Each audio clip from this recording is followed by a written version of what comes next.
And with that, I'll take a quick roll call. Member Espinosa, Yes, here. Member Sneed, Here. Member Lynn, Here. Member Georgino, Here.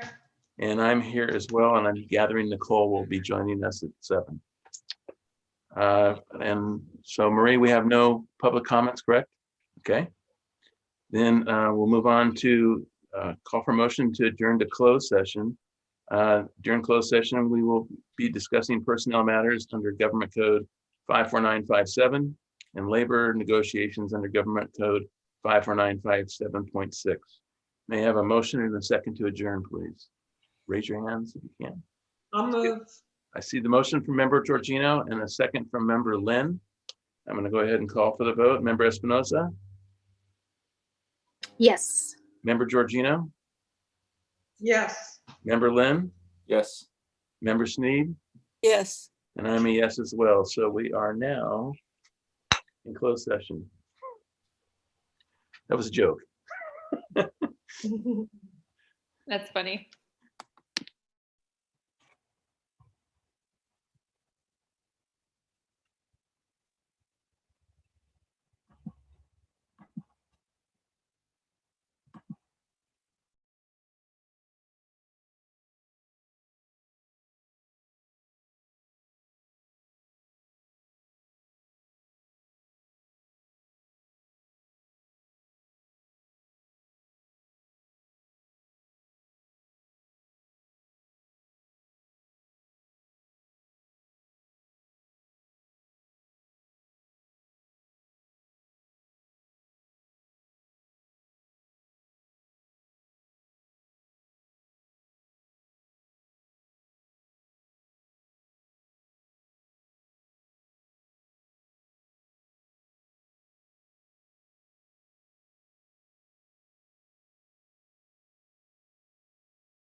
Oh.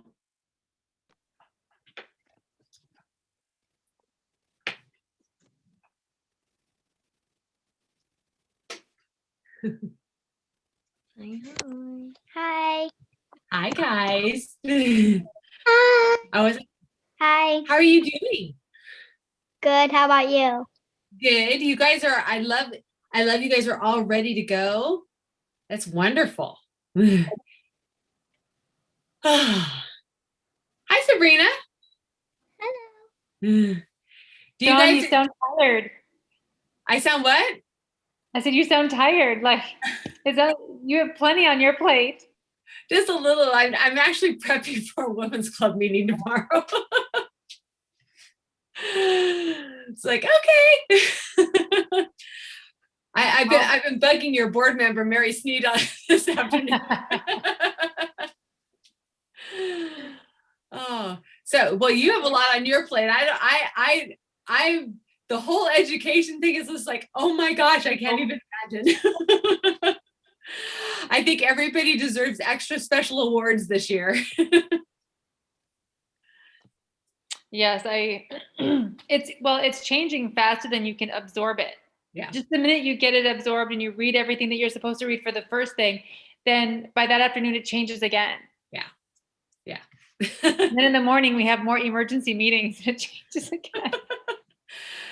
Yeah, I can't, and it is, and it's been that way the whole year. It's not like it stopped. No. It paused for like a brief period of time in like December, and then all of a sudden, not so much. It's like, can't things just stay the same for, like a month? Everybody catch their breath. I would agree. So Sabrina, are you going to PCC right now? You're on. Yes, I am. Yeah, You sorry. are? I am. I actually, right before I got on, I was doing some assignments for my 7A history class. So you're doing everything was fun. online, right? Purely online. It is interesting, Yeah. to say the least. Can you imagine doing school online when you were in first grade?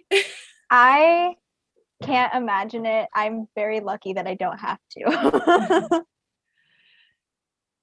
Genevieve, did you have something you wanted to share? Last year I went to TECC.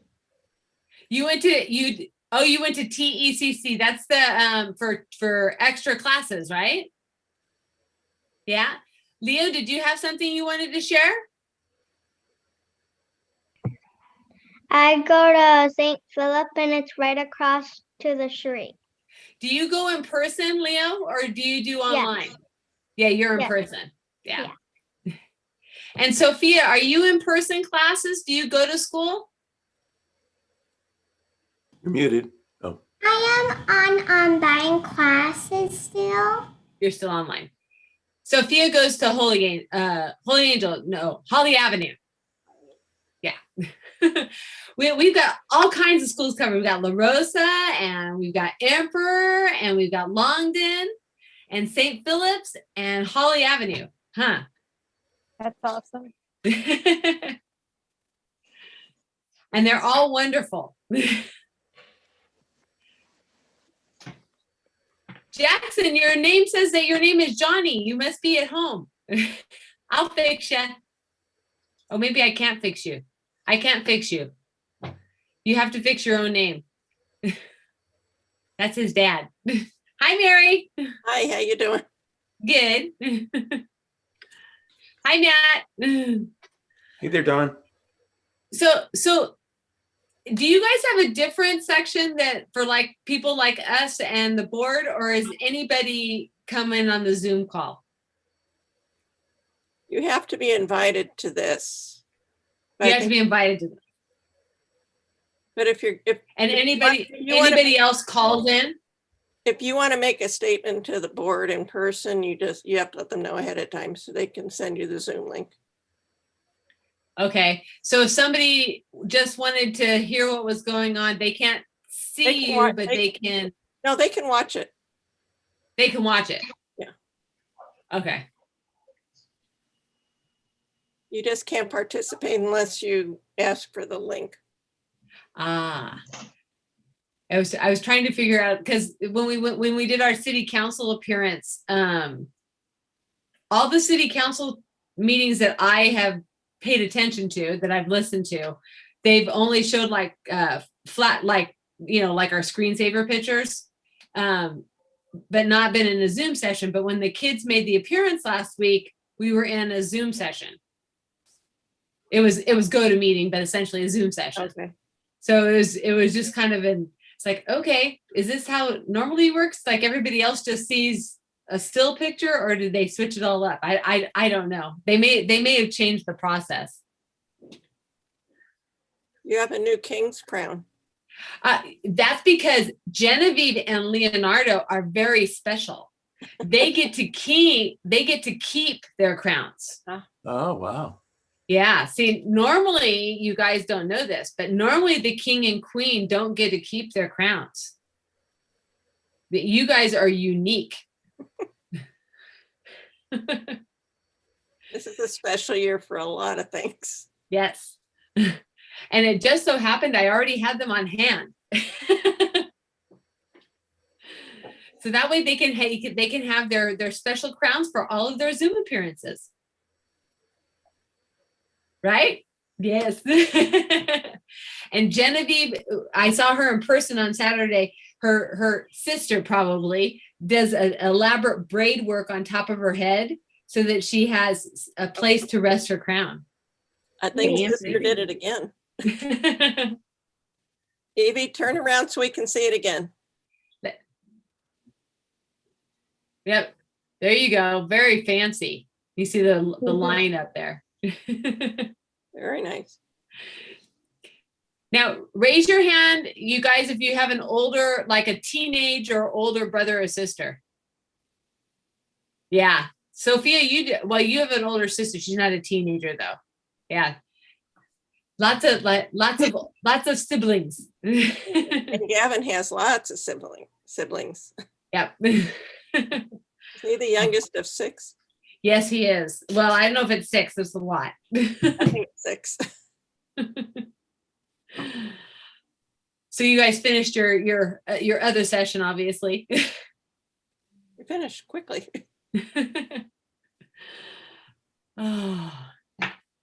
So, are you guys is the district office working primarily from home still? We're all now transitioning back this week and next week. So we're kind of gradually going back, and there was a rotational schedule and you had to sign up for a little while. And then now we're kind of gradually coming back in. So it's kind of nice. It's so sad not to see everyone. Yes. And it's such a thrill when you're like, oh my gosh, I get to see people. When I run into people at the grocery store, it's like, oh, hi. I know. It's a very odd phenomenon. It's like you're meeting old friends again, you know? Yeah. Because it's been a little busy with the Camellia Festival, I've been needing access to my office, even though I've got a lot of stuff at home. There's some stuff I don't, or I can't do at home. And so I have to get permission ahead of time to go in. So it's interesting, and there's usually maybe sometimes 1 or 2 people, but primarily they're still working, off site. They're working from home. There's Prince Kelly. Hello, Prince Gavin. How are you? He's gonna wave. He's got the wave down. They had a very, very exciting Saturday, and Miss Georgino was there and Miss Sneed were there helping out. Mr. Smith, did you hear your son toot his horn? No, Well, you're going to hear him toot his horn on Saturday on the video. I would expect nothing less. I think he had a cornet. Cornet's what he traditionally plays, yeah. Oh, yes. Oh, that's right. And Sabrina He's got was more instruments than most music stores. Well, Accordion. that's what happens. Well, and he can play them all too, which is it's mind blowing, really. It is. For us who cannot hardly play one, for him to play the plethora of them is pretty amazing. Yeah, Yeah. it is. Donna did a good job of decorating the cart very quickly too. He showed up and he said, okay, so what do I do? At times a little confused. Yeah, it was great. We had a nice little assembly line going. I thought it was I've seen an advanced version of it's not quite finalized of the parade, and some of the longer shots. Mary, you have we have cameos of us at the end of the parade. Oh, joy. I was like, oh, okay. Oh, I think Sabrina's in there too. It's like some of the long shots. feel free to edit. They're just, I don't know, because I was there, I know who the people are. I don't know that you can really tell. I hope not. We can see all the kids though. Oh, yeah. And poor Sabrina, I spelled her name wrong on her sign. So her car sign's wrong. Uh-oh. Yeah. It's like, oops. Hi, Mary. Hi. How are Yeah, you? Hi, Mary. And Maria. Oh, can you hear? Yeah. Hi, This- Mary. Hi, the computer, you might just see part of me. We can see your Here head. I'm in it down. I see more of you than I see with my granddaughter when I try to FaceTime with her. Oh, I see okay, the yeah, we same have thing. that too with our grandson. Like this. He's all over the, I get a ceiling, her nostrils, and the Yeah. top of her head a lot. yeah. They're so She funny. just turned 5, so she doesn't quite grasp how to hold a phone until somebody drops it for her. Sweetie, you're making grandma seasick. Yeah, you get dizzy. Oh, yeah. My grandson, he does not want his sister in the picture. So he'll move it and she'll try to get in there. How old That's are they? funny. How old are they, Mary? 2 and 1. Oh, my gosh. Well, so actually, no, that's almost 3. Almost 3 and almost 2. 3 in April, 2 in June. Yeah, I feel so sad because our granddaughter just turned 5. She's going to kindergarten this fall. They're hoping to get her into a STEM kindergarten out in Chino. So we'll see if she gets in or not, but she's very excited. Aw. Grandma's not so excited because our baby's growing up too much, but Yeah. Well, that happens. fortunately, yeah. Yeah. Oh, Does happen. you can't see, but I do have a shirt that says Temple City Council PTA. Oh, very nice. I'm official.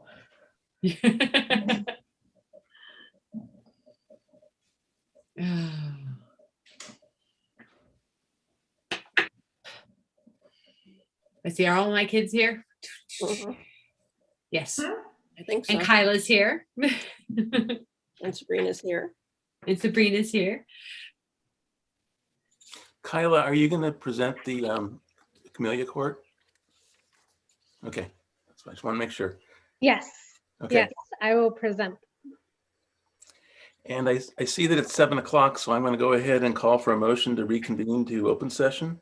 May I have a motion and a second, please? Motion by Member Georgino, second by Member Sneed. And this is going to be a roll call vote. Member Espinoza? Yes. I am a yes. Member Georgino? Yes. Member Sneed? Yes. Member Lynn? Yes. And student member Nicole Lee, are you there? Not yet. Okay, she'll be joining us shortly, I'm sure. So the motion carries 5-0. With that, we are on to public comments, and I actually just received a public comment. It was emailed to me from Marie. It's not public comment Oh, and yet, on a closed Matt. session. I'm way off. Wrong page. Sorry about that. Okay, tonight's meeting is being digitally recorded. And the pledge will be led by Member Espinoza tonight. Melissa? Okay, let's put our right hand over our hearts and ready, begin. I pledge allegiance to the flag of the United States of America and to the republic for which it stands, one nation, under God, indivisible, with liberty and justice for all. Great, thank you, Melissa. Okay. The next item, number 9, is announcement of actions taken in closed session. We have no announcements to make. We took no action. And with that, we are on to the 2 hot items tonight, special recognition, starting first with the Camellia Festival Royal Court, and this will be led by Kyla Dunn. Kyla? Hi, everyone. I'm really excited to see you all tonight. I wish it was in person, but we all need to take the necessary precautions. I'm the general chairman for this year's Camellia Festival.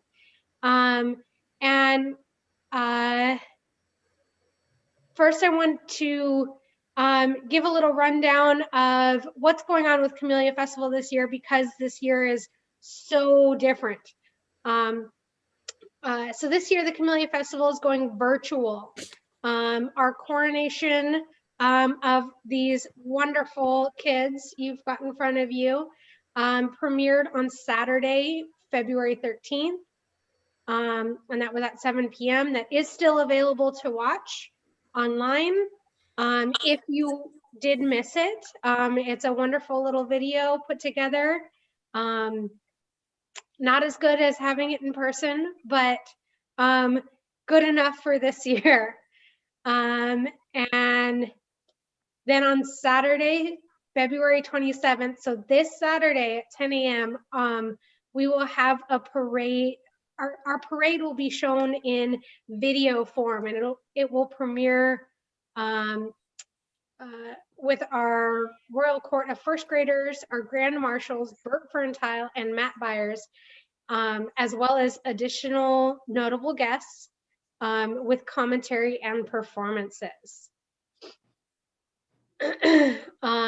This year's theme is Everyday Heroes, and we wanted to hear from the youth of our community who their everyday hero is. Those have been premiering on our Facebook page several a day. Pictures have been going up of the children in our community telling us who their everyday hero is. It's been great to see everyone's heroes. In addition, we've also had floats are a huge part of the Camellia Festival Parade. This year, we're doing them miniature sized. So we asked the community to participate in building little miniature floats and submitting videos of those floats. And those will be awarded trophies, medals, and cash prizes. And so that's my spiel on Camellia Festival. All this information and more is available on the website of www.camelliafestival.org. Now, let me introduce our wonderful little kiddos. So first, we've got Prince Gavin. Can you give us a wave? Prince Gavin Kelly and Princess Sabrina Argueta with her pretty little There you go. Perfect wave.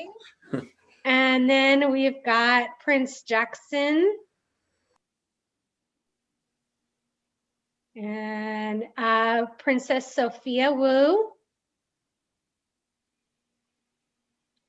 And then, of course, we've got our king and queen. So we've got Queen Genevieve Zuta. There we go. There's Evie. And where's our king? Where'd he go? I just saw him. King Leonardo. Where'd you go? Lose him? He was there. Leonardo Figueroa. He's our king. Maybe he'll pop back on in a minute. But yeah, these are all of our kids. Do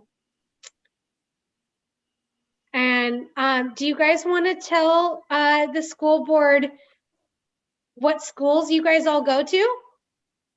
Yeah? Can we start with you, Evie? Yeah? Yeah. I go to Larissa Elementary School. And who's your teacher, Evie? Miss Mickler. All right. Sabrina? I go to Longden Elementary School, and my teacher is Mrs. Trujillo.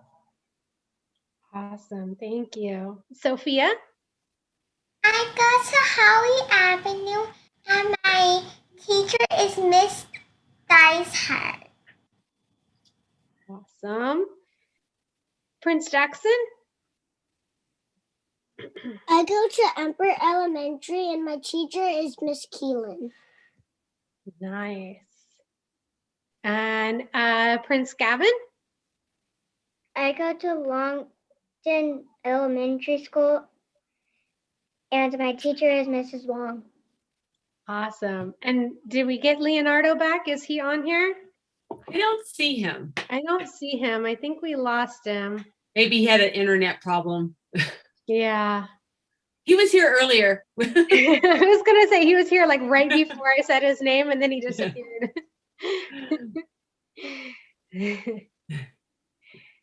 All right. So yeah, thank you guys. Thank you for having us. I think the kids, did you guys get something delivered to your house today? Can you show me? Oh, very nice. Are you guys excited for Is this it weekend? that's from the school board? And do you guys have something to show them? Let's see. There you go. Sophia, do you have something to show them? Oh, Evie's all, wait a minute. Wait a minute. While she's 1 minute, I'm going to also let you guys know there's lots of performances that are going to be shown during the parade, from choreo and Brighter Side and the marching band. Yay, there we go. Oh, all right. Good job. Thank you, everybody. Thank it's hard you, to do a choral thank you to the board when you're doing this on Zoom. Yeah. We found our own way to do it. Very good. Thank you. Mr. Smith, why don't you tell all of the kids how you're connected to the Camellia Festival in at least 2 ways I can think of, and why don't you tell them about the school board? Well, okay, so the school board works with the superintendent in the district to look at issues that affect the way you're taught. And we get together a couple times a month to talk about things. With regard to the Camellia parade, I can only think of one. I think you're referring to maybe my son, Kyle. Yes. Who will be in it as one of the teachers of the year that will be featured. Did you have a pastoral court in your family? Oh, yeah, I do. Oh, yeah, I Yeah. kind of forgot about that. What year was that? Let's see, 1997, my youngest son, Colin, was a banner carrier for the Royal Court. So he was one of you guys. His son was one of you guys. And also, Mr. Smith actually was honorary Grand Marshal for the 70th because he was my honorary Grand Marshal. You're right. Thank you. Thank you. You're right. He and Okay. his wife, Janet. Next time you have to give me advance notice. In addition, I think we've got several members on the board who are connected to the Camellia Festival, which I think everyone should know about. We've got Donna Giorgino is our parade chairman and our entertainment chairman. Mary Sneed is our float chairman. And, just as a side, Melissa Espinosa's daughters actually did our coronation entertainment. So thank you all. Leonardo is back. Maybe we can let Leonardo is back. Maybe we can let him say what school he goes to. The King. Leo, can you tell us what school you go to and who your teacher is? Leo, can you hear me? Nope. Nope. Okay. We should note that both Kyla and Sabrina are second generation general chairman. Sabrina will be general chairman after, she's the assistant general chairman after Kyla does her duties for the next couple of years. But they are second generation general chairman for the Camellia Parade. So they grew up with in the festival from when they were very little. And I know the committee is very excited that the next generation is taking us forward. So We're Thank happy to do it. And thank you to the board 100%. for inviting us to present the kids. Well, thanks for coming. It was a great presentation. Always enjoy seeing what they have to say and share. And you and Don, you and Kyla, thank you very much for orchestrating it. I know you've got many more of these things to do as the year progresses. So have fun, and I think everybody will do well. And thank you all kids for coming as well. Thank you. And can we just let the kids know that they can sign off? Oh yeah, please, you're more than welcome to sign off if you don't want to stay on and listen to us talk. Okay, so with that, we are on to our second featured presentation, Council PTA Honorary Service Awards, and Maria Garner and Mary Saxon will be presenting. And Maria, we just don't see enough of you anymore. Right. You've been involved in the last few meetings, and I know, this is my second, board meeting this month presenting. Thank you all and good evening. Thank you for allowing PTA to present and recognize our Founders Day and announce our honorary service honorees. The National PTA Founders Day story is as interesting as it is astounding. 2,000 women converging in Washington, D.C. in the middle of February in 1897 all shared a vision to create a better world for their children and all kids across the nation. It's quite remarkable and notable because of the time period. How did they get the word out? There was no smartphone, no Twitter, no Facebook, no Instagram. And how did they get to DC? To put this all in perspective, 1897 was before the invention of the first plane in 1903. 1897 was 4 years after the design and rollout of the first gasoline-powered automobile. The conference included men and women from different backgrounds, educators, editors, Sunday school teachers, and delegates from sister associations who came from as far west as California and as far south as Tennessee. How did they arrive in DC? Well, I believe they arrived through determination and with a vision. This all began with Alice McLeland Burney, an educator who first pitched her idea to a group of moms in New York in 1895 and was able to publicize her proposal nationwide. Her idea won the support of other educators and civic leaders who connected her with Phoebe Apperson Hearst, a wife of a US Senator. Phoebe Hearst's generosity helped set the wheels in motion, as did her networking of notable contacts. They all worked tirelessly to build relationships and to spread the word of this new venture. The two ladies, Burney and Hearst, formed the National Congress of Mothers and held the first convocation with 2,000 attendees on February 17, 1897. The attendees were eager to learn the most up-to-date information on educating their children and how best to raise them. In 1926, Selena Sloan Butler formed the National Congress of Colored Parents and Teachers and to advocate for African-American children in segregated communities.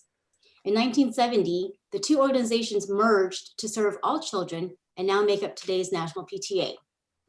And through my years of serving as a PTA member, and as I learned about our founders, their contribution and advocacy, I am struck with admiration and am in awe of these amazing women. I have a renewed sense of what is expected of today's PTA to further the mission of making every child's potential a reality through family school partnerships, community outreach, and advocacy. And now, before I introduce Mary Saxon, our honorary service chairperson, I want to thank her. Thank you, Mary, for all your work in coordinating this special award, honoring our volunteers and community members who dedicate their time above and beyond to our school community. Also, a very, very special thank you to Melissa and Roger Espinoza for putting together the video production. It was very time consuming. Thank you, Roger and Melissa. Another huge thank you to Michelle Yoder as our program editor.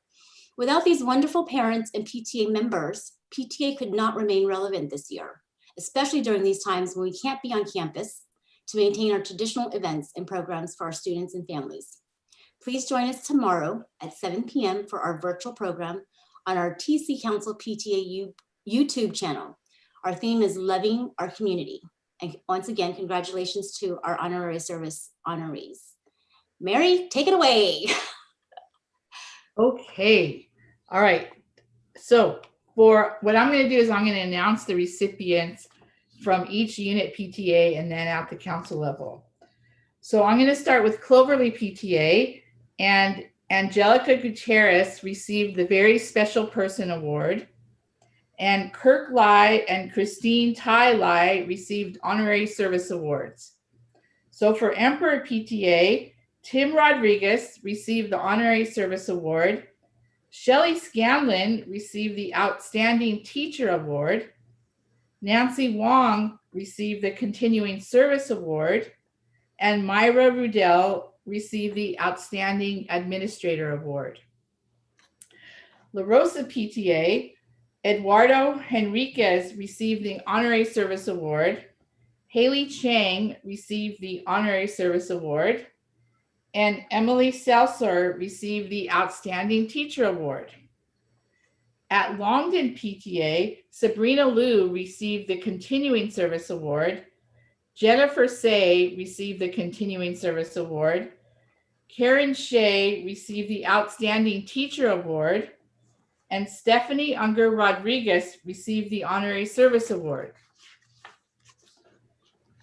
Okay, so at Oak Avenue Intermediate, Catherine Bradley received the Honorary Service Award. Susan Hemans received the Outstanding Administrator Award. Randy Marsh received the Outstanding Teacher Award. And Stephanie Tsai received the Outstanding Teacher Award. Temple City High School, Mr. Vincent Bell received the Golden Oak Award. Missy Augustine received the Continuing Service Award. Claire Tam received the Continuing Service Award. And Kevin Slattery received the Outstanding Teacher Award. Now, at Council PTA, Isela Watkins received the Honorary Service Award, and Sherry Huang received the Honorary Service Award. So I just want to say all of these people were very deserving of the awards. The committees, they have a committee at each school. They have an honorary service chair for each PTA, and the Honorary Service Award picks a committee of 3. They send out the form and accept nominations from everyone, and then the committee meets and goes through the nominations and selects the recipients. So I would like to thank all of the Honorary Service Award chairs at each school site for their hard work and the commendable job that they did. And with that being said, I'm going to close my presentation with a letter from one of the recipients who wanted to thank all of you and the PTA. So I'm just going to read it word for word.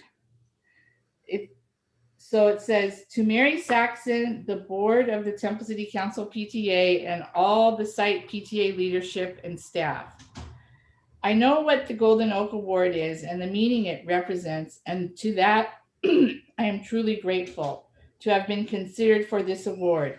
In all my years of service on behalf of the students and community of Temple City, this is by far the most meaningful recognition that I could have ever received. It is my honor to have been a part of the Temple City PTA and its mission to foster positive outcomes for the youth of our community. I think that everyone that is currently or have ever been involved in the PTA can agree when I say that the overarching goal of the organization is to pay it forward for the next generations and frankly, to help establish the future of our society. I also want to congratulate my fellow recipients. It's been truly my pleasure to have had an opportunity to work together on common goals and for us to be together to celebrate this special occasion. I look forward to the kids returning to school and for life to resume as it should, albeit some temporary adjustments. I worry for them the most, and in some respect, I am concerned that they may have been forgotten by society at large during this health crisis. Nevertheless, I know that they're a resilient bunch, and I personally can't wait to get back to helping and building things for them. There's only so much home improvement that I can do before that gets old. Smiley face. Doing positive things for my kids never gets old. No, excuse me. Doing positive things for the kids never gets old. It keeps me alive and gives me an additional sense of purpose outside of my primary focus on my family. Speaking of family, that is what all of you are to me, and I hope to work with everybody again very soon. And honestly, I could use help with one rather large upcoming project. I will have to get together with Ann Kasanovich soon to learn about the logistics involving grad night. But yes, that time has come.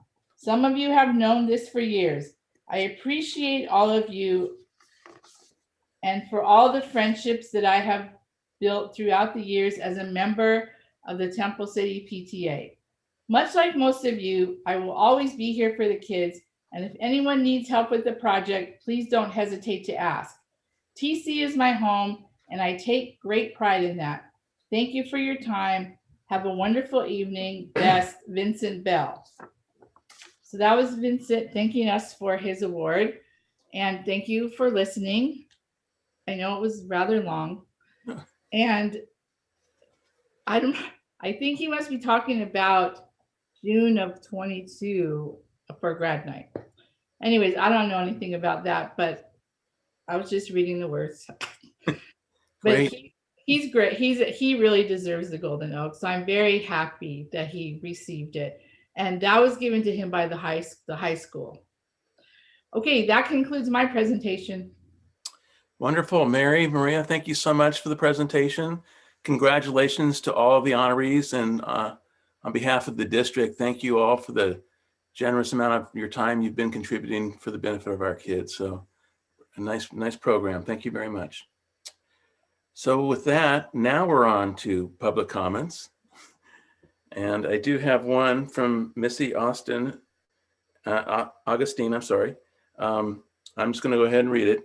It says, I want to reach out in regards to TC sports. I understand some sports will be resuming their condition next week. I thank you and all board members who may have assisted with making this happen. Many of the high school parents are over the moon. I also want to share the current state guidelines that were released yesterday, which show a drop in the positivity below 14 to 1 or 100,000, and allows for competitive games for many sports. We are still in the purple tier, yet the counties with less than 14 positive cases per 100,000 people can return to competition as long as informed consent is provided to the parents/guardians. LA County is at Los Angeles 12.3 to 1, a drop of 7.7. Here is, and she's providing the link for more information on COVID. With that being said, I can only hope that our district would be considering participating in competitive games that are allowed for our high school and our student athletes. Hopefully this will also mean a return to school for our high school students before the end of the year. Taking off my high school hat and putting on my Little League hat for Temple City National Little League, which I continue to serve as a board member for and have been for over 10 years. We were notified yesterday from our district administrator, Milan Marakovich, also a TCHS parent, that Little League is preparing guidelines for a return to play in which leagues could resume operations once their respective county is in either the red tier or the purple tier with positive cases at 14 or less per 100K. Based on LA County data provided on February 23rd, LA County is currently at 12.3 positive cases per 100K. Little League is also prepared a consent form, a consent form for participant families to return to play, which we hopefully should have in hand by the end of the week. On our newly elected Our newly elected president last night, Bill Kobayashi, whom I got an email from today also, will be reaching out to the Business Operations Department for our previous president, Michael Mendoza, has been in touch with them. In regards to our access to Milham Field, in the meantime, our league has been working on a draft protocol specific to Milham Field should we be permitted to access and resume Little League operations. This would involve a tremendous effort on the part of the league's board and volunteers, but it is something that we all believe we are prepared to do in order to provide a season for our community youth so desperate for some time away from their screens. Any assistance or recommendations that you could provide for our Little League that would assist the school district in granting our access to Milham Field would be greatly appreciated. Thanking you in advance for your time and consideration for both matters, Missy Augustine. Okay, so I want to go ahead and read that. Thank you, Missy. With that, we're on to community updates.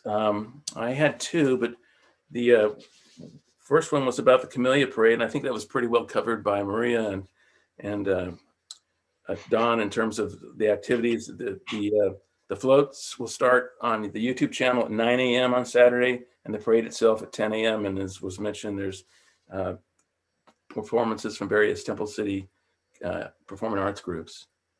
Anyway, you can find more information about it on the city website. And then also I received the attached message from the city. The city of Temple City invites all to visit the www.templecity.us/LNY to view the Lunar New Year of the Ox virtual celebration. So that was the 13th, I think it was, and they're still up on their website. This is a partnership between the city and the Temple City Chinese American Association to present a series of traditional Lunar New Year performances, followed by a dragon and lion dancers.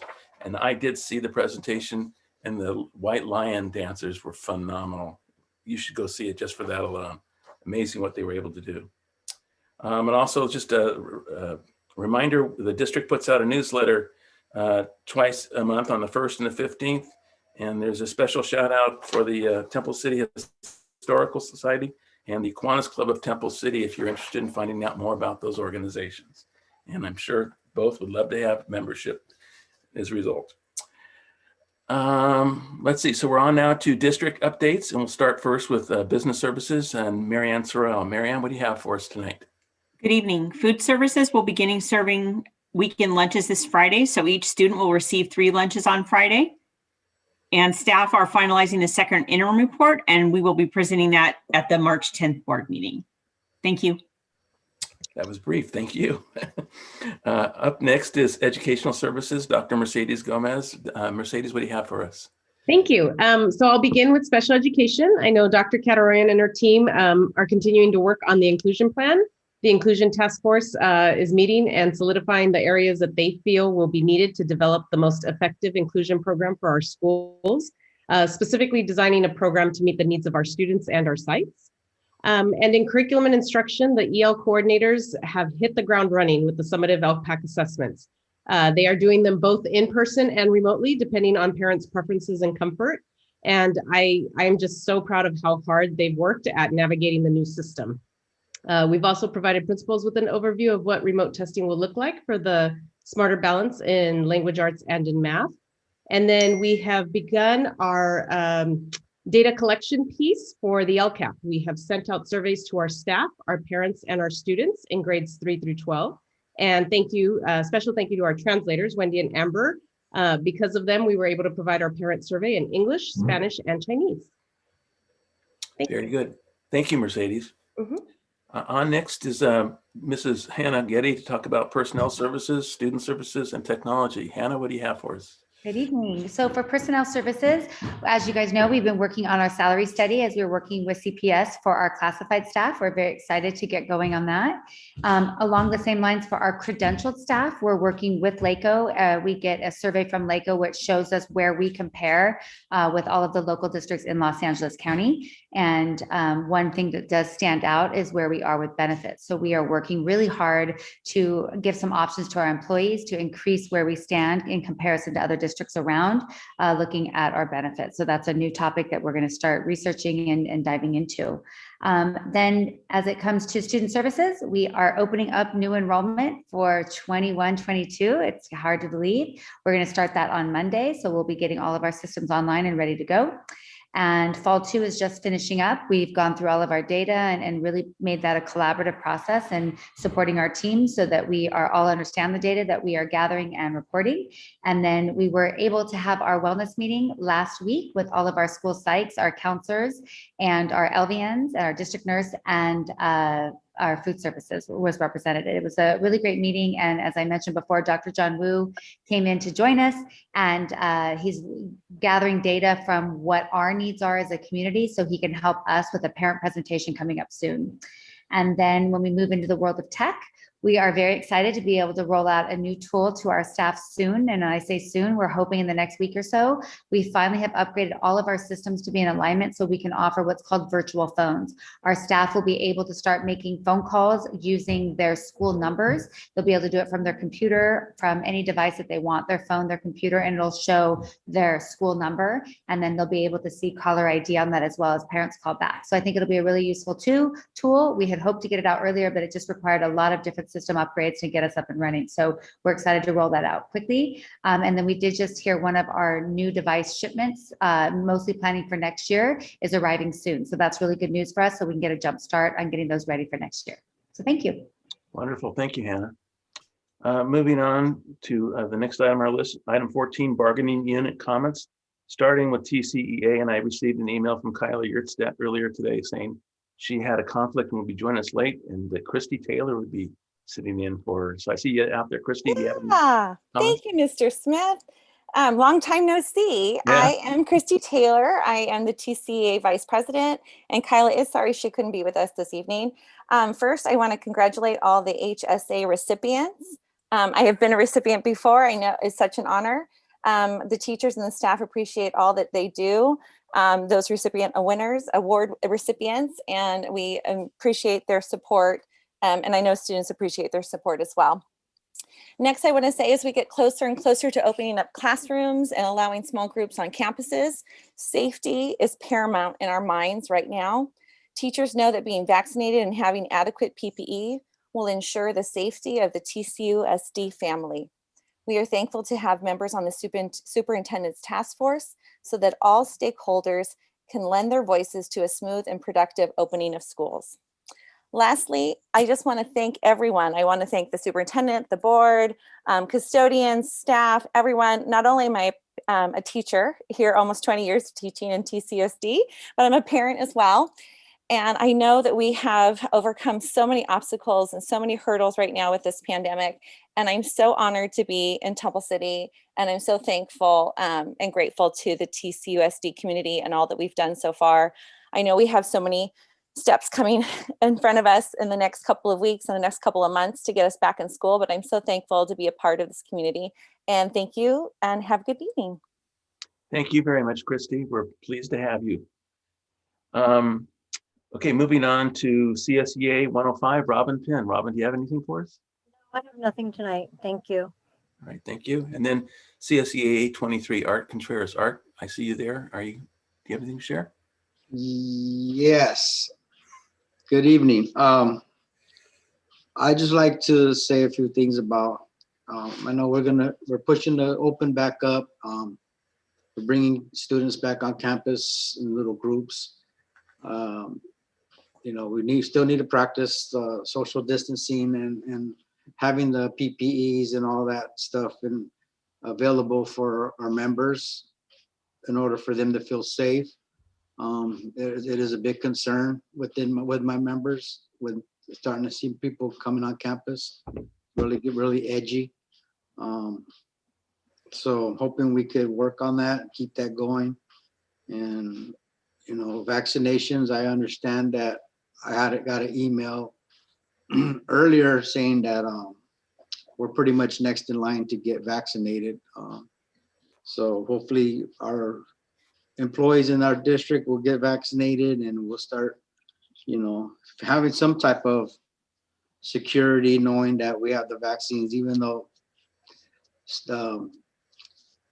what they say is this not gonna guarantee 100%, but it's still helps contract that virus. So we'll see how this works. But I have one thing I like to talk about, and I would like to comment on item number 22.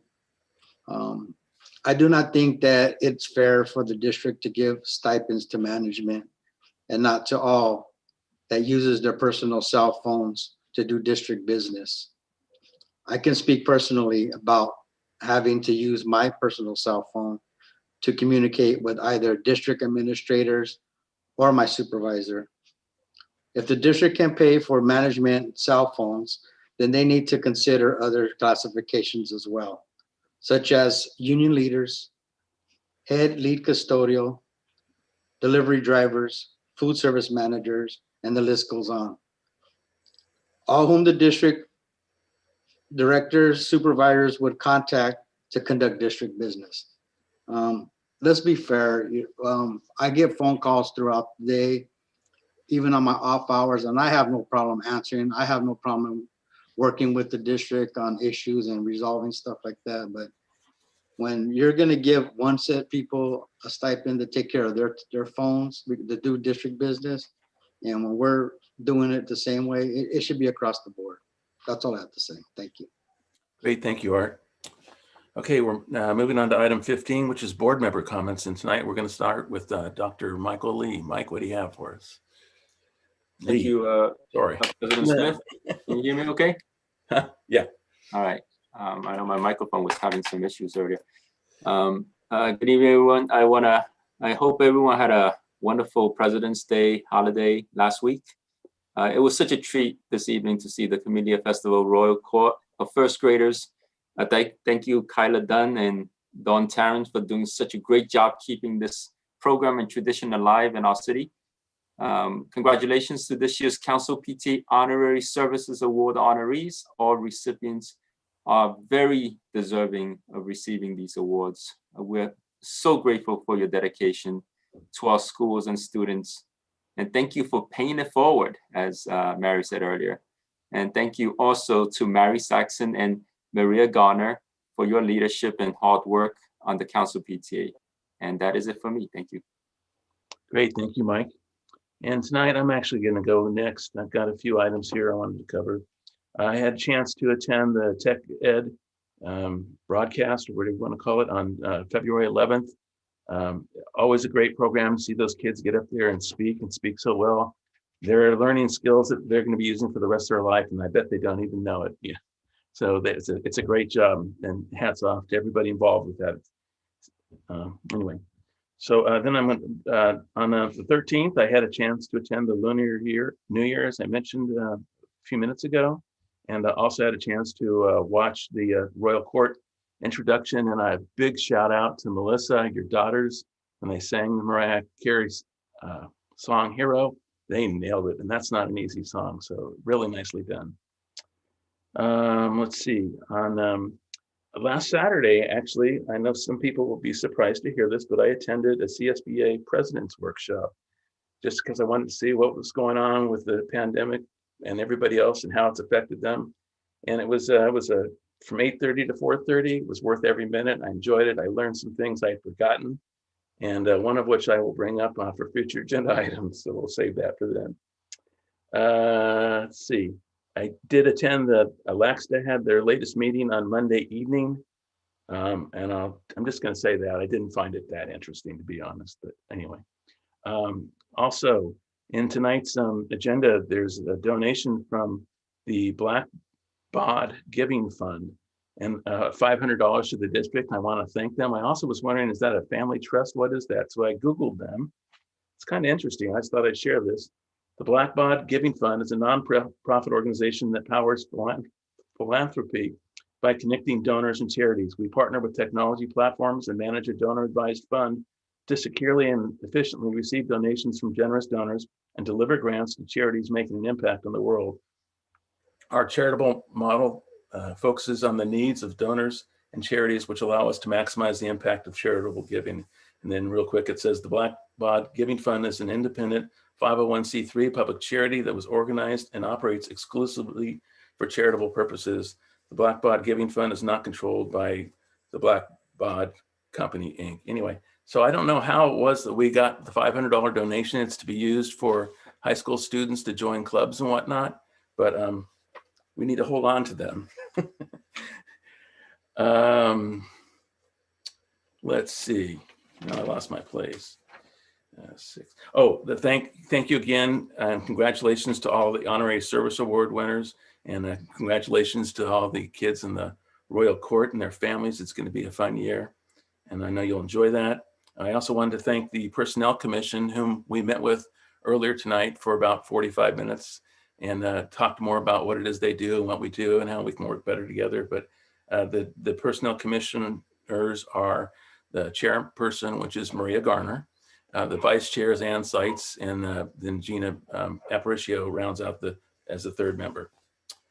And then, last thing, a shout out to one of our parents, Jennifer Oberlander. She posted on We Love Temple City Schools about a week ago, maybe not even that long ago. She just wanted to shout out to a lot of the teachers in the district, and she encouraged other parents to do so. And so it's kind of been a nice sounding board for the last several days, seeing a different post or two every few hours about praising a teacher that has made a difference for their kids and them.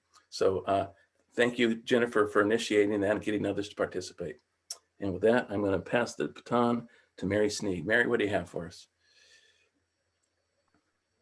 Okay, thank you. Thank you, Matt. I want to thank the members also of the Personnel Commission for a great meeting tonight. As a new board member, I really appreciated the presentation on how their commission works and how our relationship works between the commission and the board. I also want to congratulate the members of the La Rosa TED Ed Club for their wonderful showcase. I was just totally blown away by them, by the students. Those young students I think they truly are our future leaders. They really showed it that evening. I was very impressed by their thoughtful and well done talks. They talked on a variety of subjects, but they were very well thought out and very well done. I want to congratulate their advisors, Mrs. Young and Miss Seltzer, for the time they put in with the students. Also, I want to congratulate the TCHS Choreo group for a wonderful dance concert last Friday. Again, I'm constantly blown away by the talent that our students show. They just, especially doing it on a Zoom platform. I think they had help putting it together with Dragonflix, but the talent that they were showing, it was just wonderful. I was very glad to meet our Camellia court tonight. Their appearances don't end Saturday. They have appearances throughout the next several months, even into Christmas if we can have a Christmas parade. But they make a lot of appearances throughout the year, and they really are great representatives at the festival. It's so cute to see how they interact with people, but they really grow into the role. Donna and I were down there when they were recording the virtual parade this last Saturday, and the Royal Court rode with their families. So the families decorated the cars in some quite imaginative ways. We also had our Teachers of the Year riding, and then this year's Grand Marshals, Matt Byers and Bert Ferntile, were also in the parade. They decorated their cars like you wouldn't believe. And they were both very honored and very excited about being honored this way. We have 9 mini floats that were entered this year. They will be presented at 9 o'clock Saturday morning, and that'll be available to see over the weekend. They're really very, very imaginative, very cute. The kids each presented their float to us in a video form, and one of the families, I think this little girl had to be probably less than 2 years old, and she was painting her float. It was really pretty cute. And congratulations also to our honorary service award recipients that we honored tonight. Temple City is very unique that it really is a community of volunteers. And our district is really fortunate to have so many dedicated people willing to give their time and effort to support our schools. Lastly, Dr. Fricker will be talking about this in just a little while, but I really encourage our families to keep up to date on the information the district will be sharing about how any of our school reopening plans would be affected by our COVID numbers. So I know a lot of parents are on Facebook going back and forth about I need information, but I really encourage them to join us watching our board meetings and getting the updates and finding out the information that they're looking for. Because I know they have concerns about coming back, but I encourage them to watch the board meetings and listen and find out the information that they're looking for. Thank you. Great, thank you, Mary. On next is Melissa Espinoza. Melissa, what do you have for us? Good evening, everybody. I hope everyone had a happy and safe Lunar New Year and Valentine's Day and President's Day holiday. I too attended in addition to like my routine meetings of council, PTA, and grad night, I attended the La Rosa TED Ed event. And I was super impressed by our young students. They say that, public speaking is one of the biggest fears for everybody. And so I applaud the students for their bravery and for teaching the audience about things that they were passionate about. I learned about equine therapy, which I did not know about, and I actually want to do it. So that was great. And I also learned so much about the kids and their families. So thank you so much for sharing. Thank you for the advisors at La Rosa who work with the kids, did a fantastic job. I'm looking forward to the next TED Ed event. I was also very happy to see today an announcement from the high school about holding an education session for students on sexual assault. And I think it's an important topic for our students to understand and to know what resources are available. So thank you, Temple City High School, for doing that. I also viewed the Camellia Festival coronation, which was so great. And today was my second time meeting those wonderful, the wonderful royal court. I think they're so articulate and they're so excited. And I always love hearing what they have to say. So congratulations to them.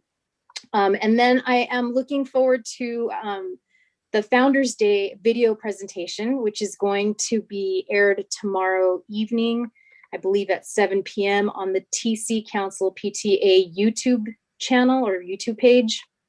And also I'm excited for the Camellia Festival Parade on Saturday. So thank you. Thank you, Melissa. And then last but not least, Donna Georgino. Donna, what do you have for us? You're muted.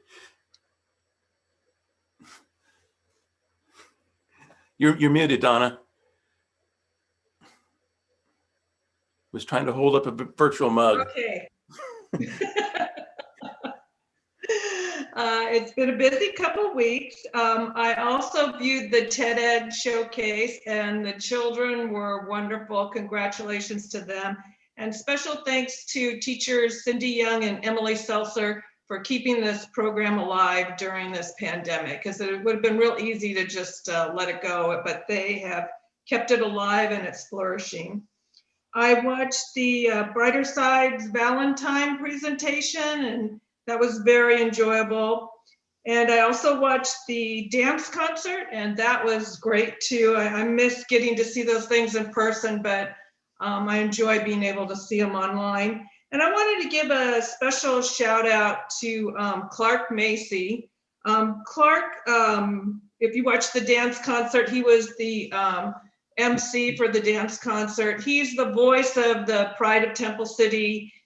He does a lot of different events for the schools, for the Camellia Festival, for Relay for Life, for the city.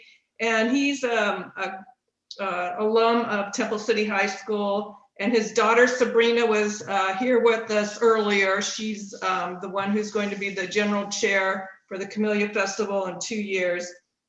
But I really appreciate everything he does, and I just wanted to give him a special shout out. I also watched the LAXTA meeting. I agree with Matt, it wasn't very exciting. They are at it again. Our Science Olympiad team competed in another national competition. This one, it was the MIT National Tournament, and they placed 32nd, and they medaled in 2 of the events. I think there were 21 events, and they medaled in 2 of them. Congratulations to them. I was hoping that maybe at some point we could have a presentation about the Science Olympiad program if possible. I am so intrigued by these young people and what they've been able to accomplish, and I would really like to hear more about it. Let's see.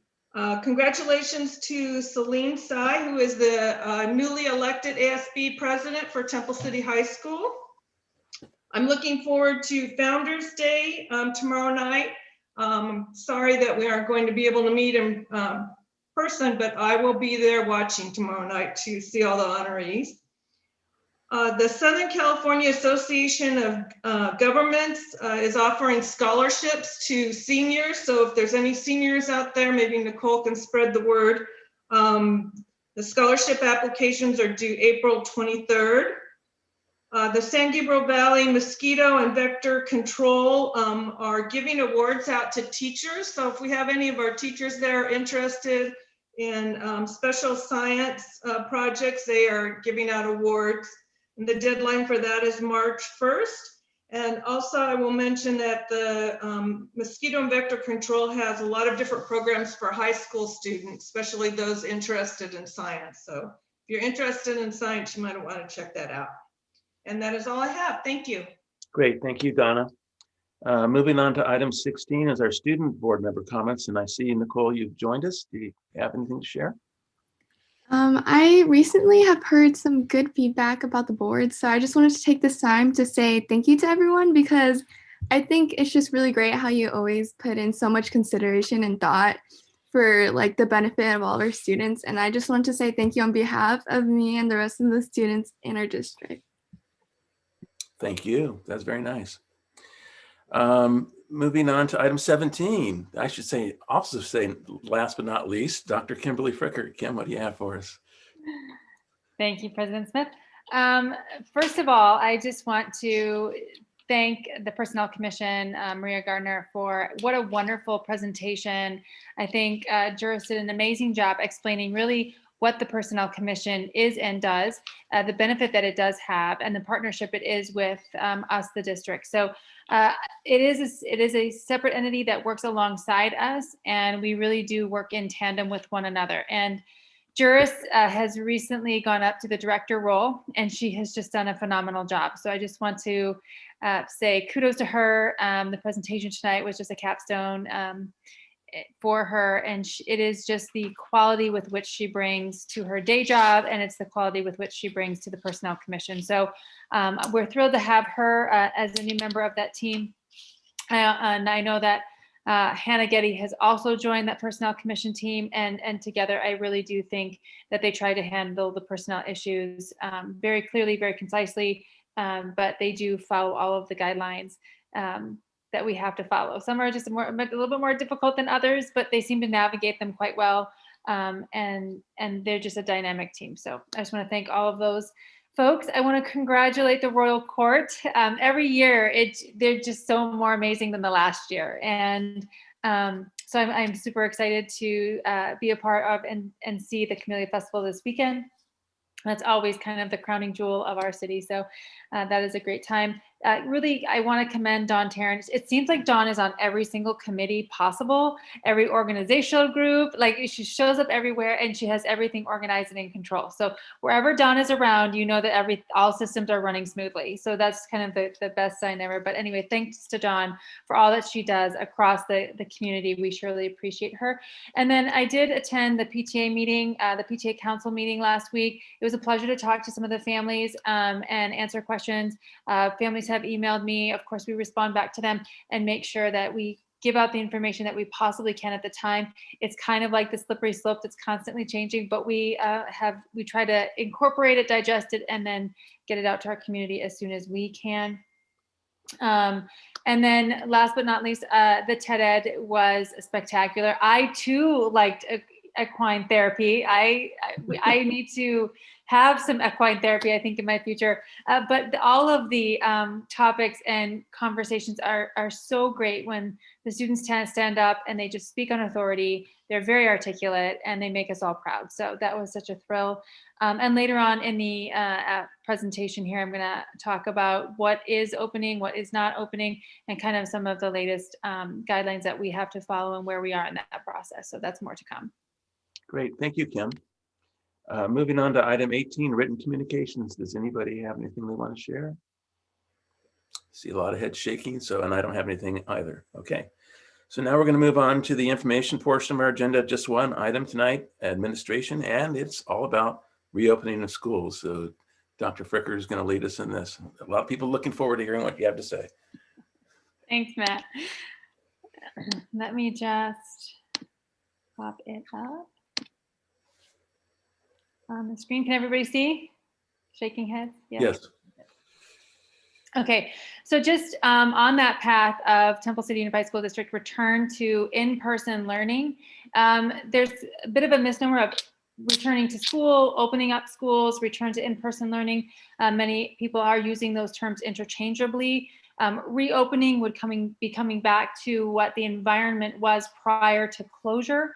And then in-person learning is how are we migrating students back on campuses in an in-person setting so we can kind of re-navigate that learning process and then develop it or phase it in back to what we originally had from the beginning. So we are going to call our return to in-person learning because we do want to get students back on campus in a very safe and secure manner so that they can access the learning environment to the greatest degree possible. So we do need to kind of start off with just some numbers, and we can see that the COVID cases are drastically dropping off across the county. That is a good sign. We know that we are in the purple tier, but we are definitely headed down to the red tier layer. So we can see that on the horizon. We have dropped below the 25 per 100,000, and that is a good sign. Being that we did drop below that mark, we did get some, oh, my screen is stuck. We did get some incoming news from the LA County Department of Health last week. And that news basically said that schools can in fact reopen. You can reopen in that purple tier level. The numbers have come down significantly so that we are able to come into a reopening phase. Some districts have come into that opening phase and published the dates with which they are going to reopen. I know San Marino has posted that they're opening this week. Other districts, a few other districts are opening early on in March, and that would be for their TK through 2 groups. So those districts had applied for what was originally the waiver process, and that waiver process really came out back in October and November. Back in November, December, you have to understand those numbers were beginning to climb. You started to see that surge happen. Some districts put in for the waiver a little bit prior to that surge happening. They held back on a full students returning to in-person learning, but because they had applied for that waiver, they were then allowed to reopen a bit quicker than the districts who did not. When we came back from the Thanksgiving break, we saw that that surge was starting to increase and that those numbers were getting pretty high and high enough actually that we ended up closing. We did not apply for that waiver. It doesn't mean that we're ahead or behind of any other district. We are right on course with many of the districts in our surrounding area. And there's a lot of conditions that we would need to put in place prior to having students on campus. So we want to make sure that those safety guidelines and those safety measures are put in place first, primarily to keep our staff safe, get our staff back on campus, and then have a stabilization period, and then begin to get our students back on campus, which is what I'm going to outline for you a little bit later on. But just because the California Department of Public Health did release that we can reopen to in-person learning and having forms of in-person learning occur on the campus, doesn't mean that we can negate all of the requirements that come along with it. And I want to go through some of those a little bit in the slides ahead. Oh my gosh, my screen's getting stuck. There you go. I went too far. Shoot. It's not cooperative. Okay, so moving, if I can move it down. Yeah, and I want the slide right before this. The California legislature. Here we go. Okay, so in the meantime, we also have different news coming in with regard to SB 86. SB 86 is a bill on the ballot, and it has not passed the legislation yet, but it is pending. And so this bill does redefine the Safe Schools Act from Governor Newsom, and it does also offer $6.6 billion worth of funding that's going to come along with it to help school districts reopen and reopen safely, but also provide intervention for learning loss and attention to the most vulnerable student populations to ensure that they are learning to the greatest degree possible. This bill was a bit revised and it has caused quite the debate. But it would require that schools would reopen by April 15th. So this is a really first target date that we've received in terms of opening back up to in-person learning. It really is determined by the case rate in your county. And so a little bit later we'll talk about coming below 25 reported cases per 100,000, and then going down to that 7 case mark per 100,000. Right around the 7 case mark per 100,000, it is estimated that your whole TK through 6 could be welcomed back on your campus. So these are just guidelines, these are tentative dates, and these are tentative case reports that would indicate a safety measure in order to bring different groups onto campus. The last news release that we have gotten in the last week, the big one is just on testing. I put it up here just to let you know that the U.S. Department of Education announced yesterday, and it states that we will resume all of our annual testing. And there are some conjectures associated with this. There has been talk about waivers for testing, and this would be your standardized state testing. The waivers have not been approved at this time.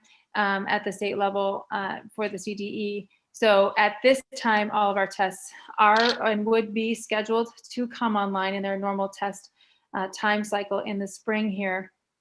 The one testing battery that is most likely to receive the waiver, and I believe it will receive the waiver, is in science, although we will keep our eyes on that and make sure that we understand which waivers have come through, which tests we would no longer have to submit, and then which test batteries we would have to actually go through with.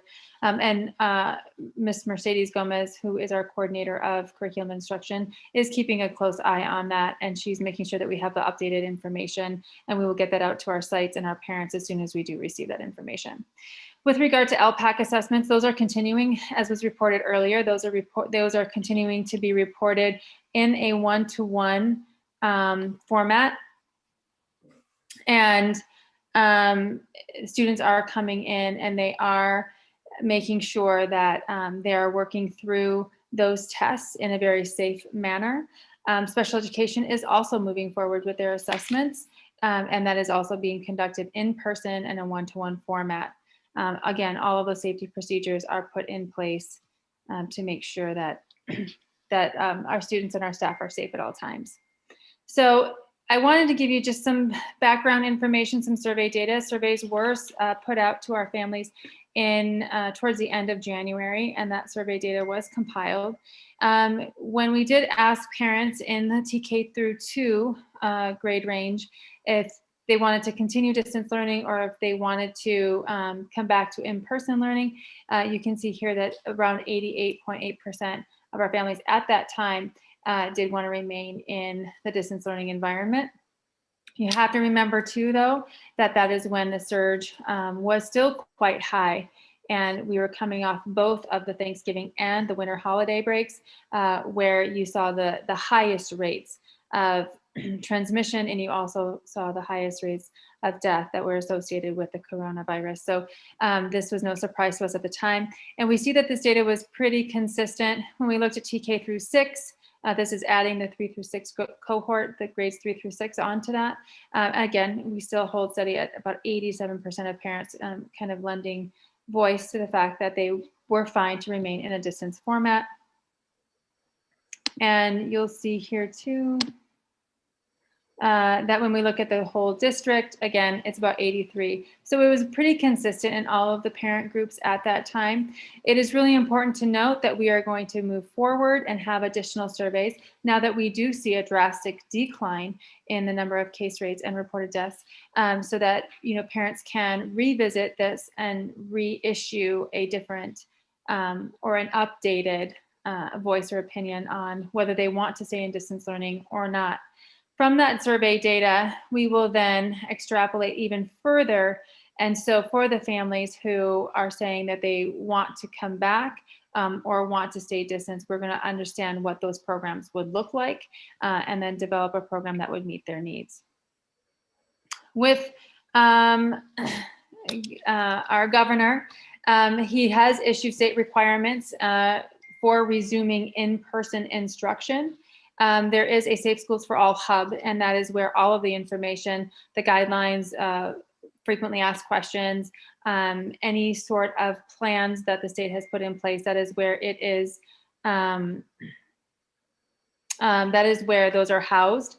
The school staff and parents can and will be able to report any school-specific safety concerns so that parents do feel that they have outlets to either notify the school district, and they also can notify a state agency if they do see anything that is alarming or unsafe on site. We want to make sure that everybody is feeling very comfortable to come back on site and that everyone is as safe as possible. All of the safety measures in the safety plan that we submitted back in January, or actually we had to submit it by February 1st. So we brought it to the board.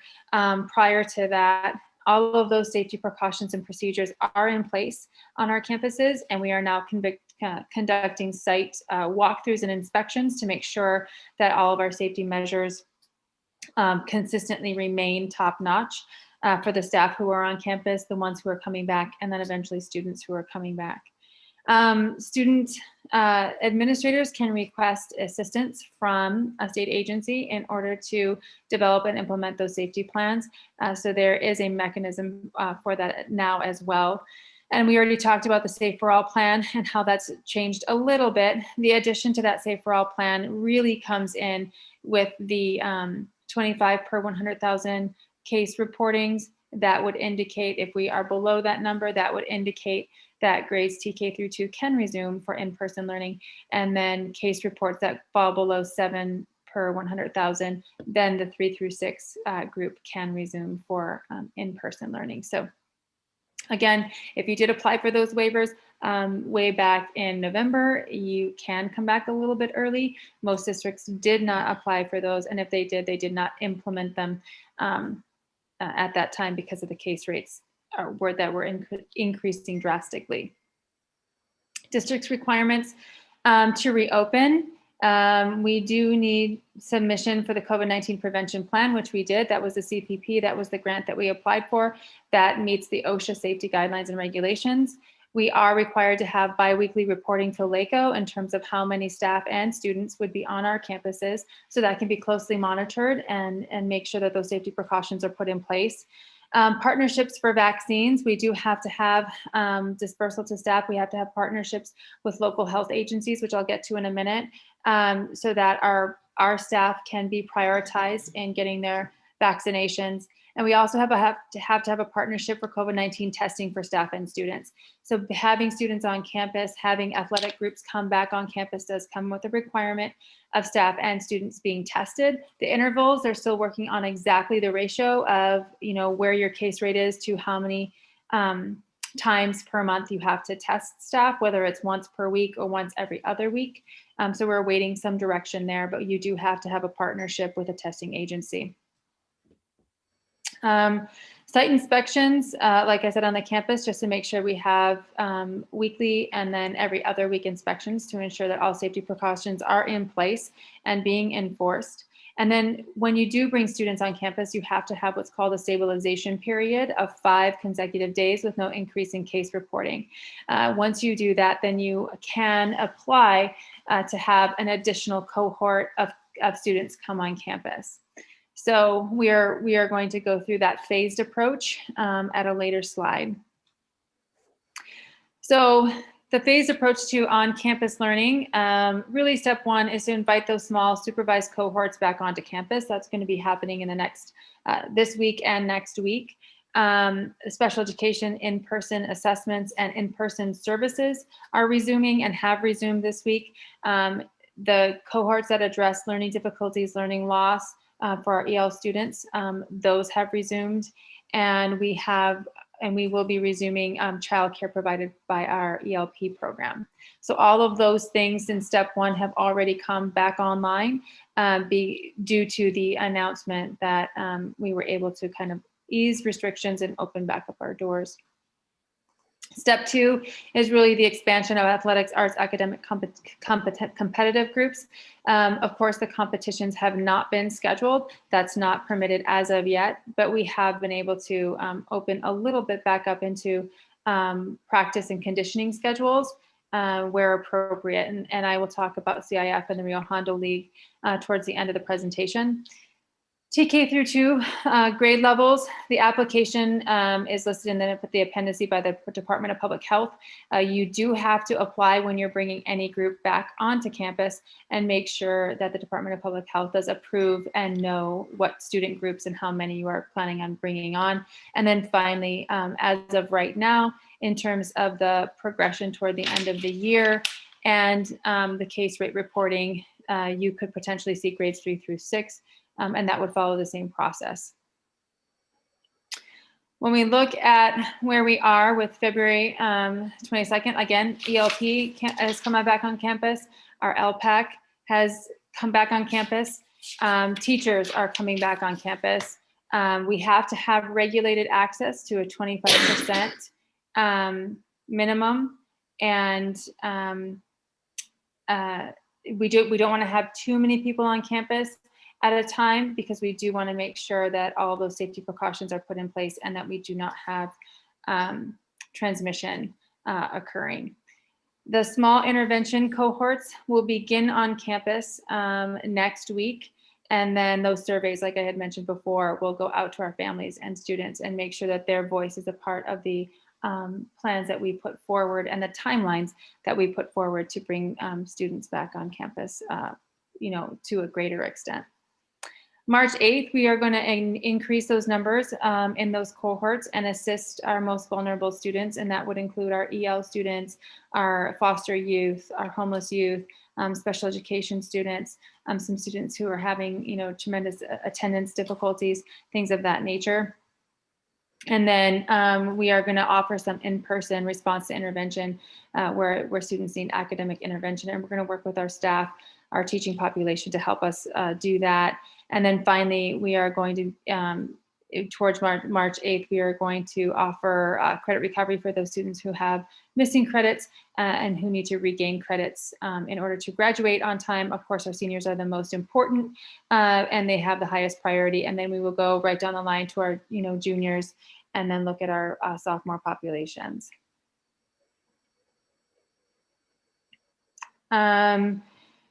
When we go into March, we are going to make sure that we plan with our superintendent's task force and with that data information from our parents. We do need to understand from the parents which parents do want to come back on campus in grades TK through 2. And that will really be the basis of where we house programs, if we house them on every school site, if we don't house them on every school site, and then what teachers we would be having back in the classroom to teach those students as we teach in-person learning. So in the month of March, beginning actually tomorrow is our superintendent's task force again. This topic will be on the table to develop those plans for the integration of what that will look like for TK through 2 and also for grades 3 through 6. So ongoing communication will be coming out to the parents via the Parent Square emails or emails from myself, just to make sure that they have the most updated information. Literally all last week, information was changing day to the evening, to the next day, to the evening. There was emergency meetings, 3 of them in the morning. You know, there was an emergency meeting this morning because the vaccination protocols had changed slightly from the night before. So as these things have changed, we've tried to traverse all of those changes and incorporate them as quickly as we possibly can, and then communicate them out as succinctly as we possibly can to avoid confusion. But we do understand with the amount of information that's coming out and the amount of questions that are coming out along with it, that it can be quite a confusing process. But we will try to give you the most updated information all the time and keep both the Board of Education and the community informed along with our teachers and our staff. And then those stable groups we're looking to potentially, according to the governor's projection of having stable groups back on campus by the very least of April. And so that we did communicate that out. The planning for that as to how we would do that and what that would look like has still been yet to be determined, but the what is kind of what we're talking about today. So the vaccines, they do have the Californian COVID-19 vaccine tracker. We've all seen this document. We are now moving into this orange area where we are looking at going into phase 1B, and that would include education, and all the educators are now eligible for vaccination. The allocation of vaccinations across the state are very limited. And due to these limitations, Governor Newsom did order that beginning March 1st, he is going to allocate about 10% of all incoming deliveries of vaccines to educators. Those are going to be dispersed to the Department of Public Health and then to various vaccination centers that have been put up across the county to help districts get staff members vaccinated as quickly as possible. The allotments of the vaccine will be distributed on behalf of your district, and the distribution amounts are really based on your reopening status. They're also prioritized by how many unduplicated students you have. That would be your free reduced lunch students, your EL students, and your foster youth. It's also on, the size of your district. All districts are different sizes. The larger districts would obviously garner more vaccinations or need more vaccinations by percent than a smaller district. And then your current case rates across the county. So that those are all of the factors that determine this algorithm and how many vaccines are distributed to the districts and to their vaccination centers. Every district has to have a partnership. We happen to have 2. One is through the City of Hope, and the other one is through Keck Medical Center, USD. So we are happy to partner with both of those agencies. The City of Hope is very, very close to us, right there in Duarte. And so I just want to thank the superintendent of Duarte. Gordon was fantastic at kind of getting us connected to the City of Hope and developing that partnership. And then we also want to thank the USC Keck Medicine medical facilities, because they are also offering support to us to help our staff get vaccinated. So in order to get our staff vaccinated, we do have to set up a priority ranking. That is very important because we do have staff who are currently on campus, and it's really divided by the priorities, divided by who is on campus and needs to be on a school site campus working either as a staff member or working with student population. So those staff members who are currently in person and working with our students, those small cohorts, the ELP program, those individuals are prioritized first. Special education staff is also a priority. the District 823, the Union 823 staff members, they are on campus all the time. They are a priority to make sure that they are vaccinated. And then the 105 staff members who are working on campus, who are assigned to a campus. Those would be anybody in the main offices, anybody in our libraries, media centers, or technicians who are working with staff or students. So we want to prioritize those folks that are coming onto campus and then fulfilling a critical role so that they can get vaccinated first. Our second priority will be based on the upcoming campus assignments. So when we welcome additional staff members back to campus, they will become the second phase of priority. And then the staff members who are working off campus or remotely, they would be having the last priority to get the vaccinations. We are really working with our director of risk management to make sure that we monitor the rosters that we are sending to the vaccination centers to make sure that the priority staff are serviced first. We are also working with that risk management employee to make sure that we do the COVID contact tracing and that people who are going on isolation, if they've been exposed or quarantined, because they in fact are testing positive, that we make sure that we maintain those records and we keep those individuals safe and sound, and we keep the rest of our staff safe as well. In addition, there are reasons why you should not get vaccinated, and that's why that contact tracing is so important, because if you are having symptoms, you are in an isolation situation due to exposure, or you have tested positive within the past 10 days of the scheduled appointment, you should not get your vaccine. You should wait and just schedule at a different time when you have been cleared of those symptoms, or you haven't developed symptoms on isolation, and then you're welcome to come into the next round of getting vaccination. If you have had COVID-19 and you've been treated with monoclonal antibodies or convalescent plasma, then you should wait 90 days prior to getting vaccinations, and just make sure that you seek your doctor's assistance, and they can assist you in determining when or if you should become eligible to get a vaccination. And if you have any minor or major allergic reactions to the components of the vaccine, and they are listed, we are looking at using the Pfizer vaccine for both of those agencies that I talked about before. You want to make sure that you seek your medical attention prior to getting that vaccination. Like I said before, we also have to have a partner with COVID testing. And we want to make sure that when we do bring students back on, that we do have a testing system secure for what the ratio that the state's going to require or the Department of Public Health is going to require. They haven't solidified if it's once every week or once every 2 weeks, and it's going to be based on your case reporting.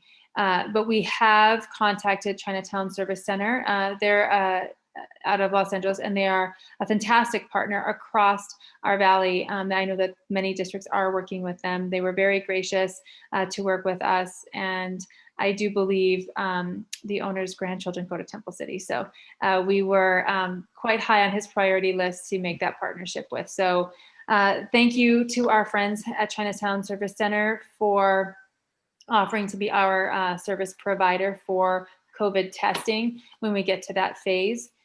So that partnership is secure. When we move on to athletics, CIF did release updated guidelines in an updated document earlier this week. So we've sifted through that and made sure that the guidelines that CIF is going to require now that schools can open are put in place. One of those things is the informed consent form and return to play that CIF is requiring. We do have a draft in process of that document. I spoke to Richard Lohman earlier today just to get an update on the Rio Hondo League and where they are with our athletic program. I spoke to him last week several times to make sure that these systems are coming online, but they are coming online meeting all safety guidelines and procedures to this point. I can tell you that sports are phasing back in as well. They are resuming in terms of conditioning. So our sports teams can resume full conditioning at this time, and they will be looking at transitioning into practice schedules for certain sports.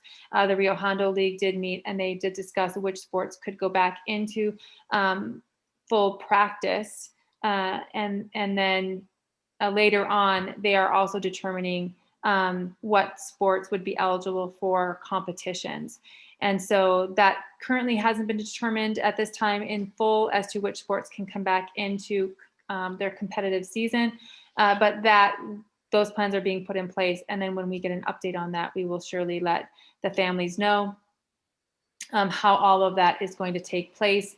But right now I am assured by the high school staff, the athletic director, and Principal Lohman that the coaches have been notified and that they have been notified of the safety guidelines for which that they have to put in place while the students are at least in their conditioning phase, and then when they move into their practice phase.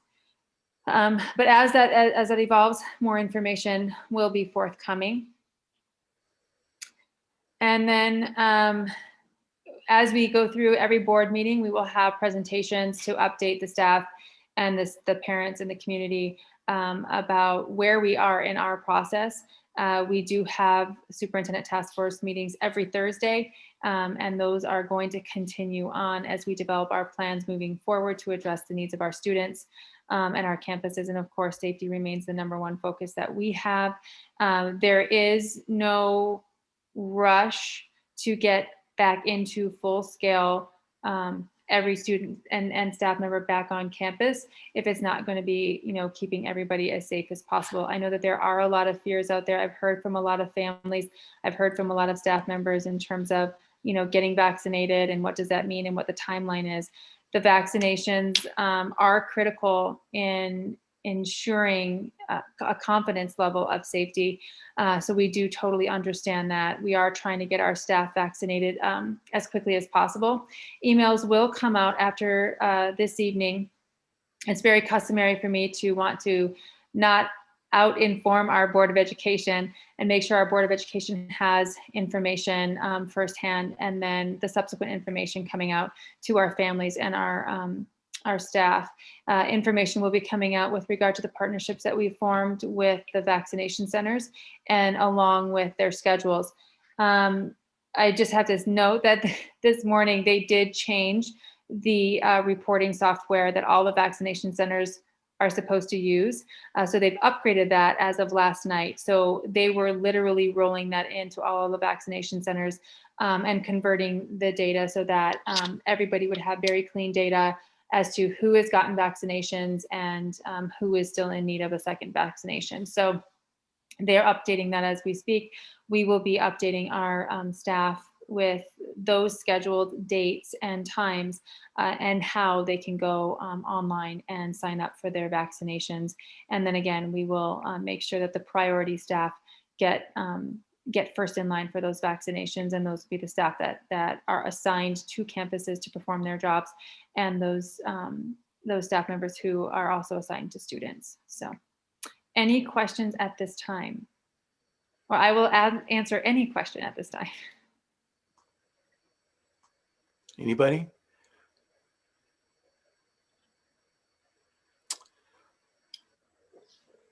I guess the one I have, based upon the comment that I read earlier tonight, I know our focus is on doing what we can with our main charge, which is to educate and teach kids. But any talk at all about how that might affect organizations in the community who wish to use our facilities, indoor or out? We will have to determine, well, as you know, like all of our facilities have been, shut down for quite some time. So we're going to have to talk about how those come back online as well, especially when we work with the high school groups and the utilizations. Their schedules may be a bit different. They do have to have social distancing. So I'm not in full sure of what our own needs are, but as soon as we get a handle on that, then I can determine where we can open up our facilities to other groups. So I do know that those other groups are kind of waiting in line, and I we'll work with Richard Lohman and with our athletic director to determine what our program priorities are and needs are, and then kind of schedule around that. Fair enough. Thank you. I have a question. Can we expect any other funds from the governor's Safe School for All plan, since we did get our application in, or is that more for schools that is that geared more for schools that are doing a full reopening, or you know, going with it? Yes, the funds are not necessarily at this time tied to how many students you have on campus. And so, yes, there were several districts, many districts who did not apply by the February 1st deadline. We did. There was a special meeting last Friday to discuss with those districts who did apply what the impact of that funding would be, and what the requirements of that funding would be should you choose to accept that funding. So we are sifting through those requirements and making sure that we can meet them all in order to accept the funding. If you can't meet them all, then you're subject to audit, and we don't want to be subject to audit either. So yes, we definitely are in line for those funds. And then, you know, making sure that we can accept them based on our ability. Okay, thank you. Any other questions or comments for Kim? Okay, I don't see any, so we'll move on. Moving on to the discussion action portion of our agenda, item 20, administration, the 2021 California School Boards Association Delegate Assembly election. We have 2 vacancies, I guess, if you will, 2 seats up for election. 2 people who have submitted, both are incumbents. I guess we'll go ahead and ask if anybody wants to make a motion in a second. Donna? I'll make the motion that we vote for the 2, there's only 2 choices, so. Yeah. And there's 2 openings. So we vote for the 2 candidates that are listed. I don't have their names in front of me. It's Jennifer Freeman and Susie Abajian. Yeah. I'll second. And the second from Member Espinoza. I would like to make a comment before we vote and maybe ask if there's any interest in amending the motion, but there's 2 candidates and they're both incumbents, but only one of them submitted paperwork. And I called Marie and asked if that was all she got. And she said she had called CSBA and confirmed that that's all they had. And to me, I think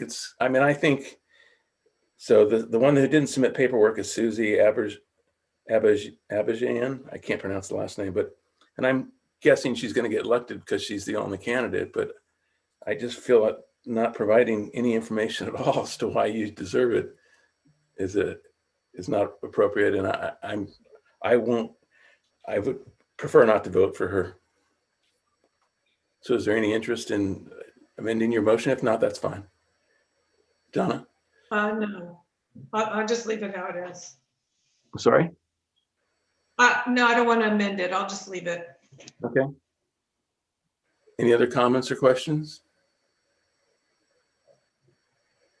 Okay, I'll go ahead and call for the vote. Member Espinoza? Well, can I do something about my second? Because I see your point. I see your point. And I am a little concerned about a person not submitting their paperwork. I don't. Can I rescind can I rescind my second? You know, I do not know. I think this isn't that big of a deal that we need to, that's the way I figure it. It's not that big of a deal. There's only 2 candidates. They're both going to get elected. So. Me, I would like to send a message to the one who didn't submit anything. But I don't know that she's going to get that message, and who knows what the reason was that she didn't submit it. Maybe she did submit it and someone forgot to send it, or I mean, I don't know. I just don't see the point in. Yeah, I think, Melissa, to your question, the motion was recognized and the second was also recognized. I don't know how you can, I don't think you can withdraw that, to be honest. Okay, and then if we can't withdraw it, then can I abstain from the vote? Absolutely. You can vote any way Okay, you I will want. abstain. Okay. But I asked you. Okay, Member Georgino, you're a yes? Yes. Okay, Member Lynn? I'm going to explain my vote first. I feel that we need representation from this region, so I'm going to say yes. Okay. Member Sneed? I figure if they're willing to do the work and they're willing to represent us, I'm going to vote yes. Okay, and I'm a no. So the motion carries 3-1 and 1. All right. Moving on to item 21, calls for a motion to adopt resolution 2021-14 proclaiming March as Arts Education Month. Would anybody like to make a motion? I'll motion. Motion from Member Espinoza, second from Member Lynn. It's pretty straightforward. Are there any comments or questions? No? No, just don't forget Nicole. Oh, thank you. Don't Thank you forget very much. I Nicole. did last time. Thank you. All right. I'll go ahead and call for the vote then. Wait a second. I'm going to go ahead and call for the vote. I'll give a preferential vote. Student member Lee, do you have a vote? Yes. Thank you. And then member Georgino, Yes. member Sneed, Yes. member Espinoza, Yes. member Lynn, Yes. and I'm a yes as well. So the motion carries 5-0.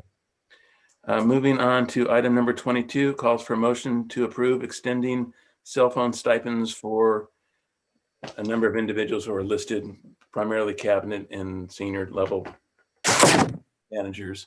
I have a motion and a second to approve.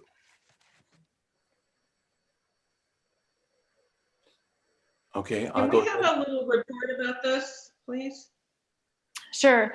So during the COVID time, we have extensive use not only of our, district issued devices, but we also have extensive use of our own, personal devices, which causes us to have phone calls late at night, on weekends, holidays, especially around the contact tracing when, we're making sure that we have to contact multiple employees who have been around each other to put them on quarantine, put them on isolation, and make sure that they get the messages not to come to work and or answer, all of the questions that they have and the concerns that they have regarding their status and if they're safe or if they're not. And so this was put in place, to make sure that there is compensation for the use of those personal devices far in excess of just throughout the work hours and the work days. Yes, Donna. And this is something we've been doing since the pandemic started, or this is something new? No, so we did start it when the pandemic did start because we were 100% reliant from our homes and in contacting multiple people on multiple sites, plus all of us, and keeping us connected, ensuring that all of the measures and the planning that we could put in place is put in place. And then this is just a continuance of that since the pandemic is continuing through, probably June, which is when the end date is on this item. So this is not something that we get normally. This is due to how we're conducting business in the pandemic. Okay, so may I have a motion and a second? I'll make the motion. Do I have a second to approve? Yeah, I'll second it. Okay. Any other comments or questions? I know that anytime I wanted to get a hold of people, I've appreciated being able to get a hold of them at almost any time. So anyway, with that, I'm going to go ahead and call for the vote. Member Sneed? Yes. Member Lynn? Yes.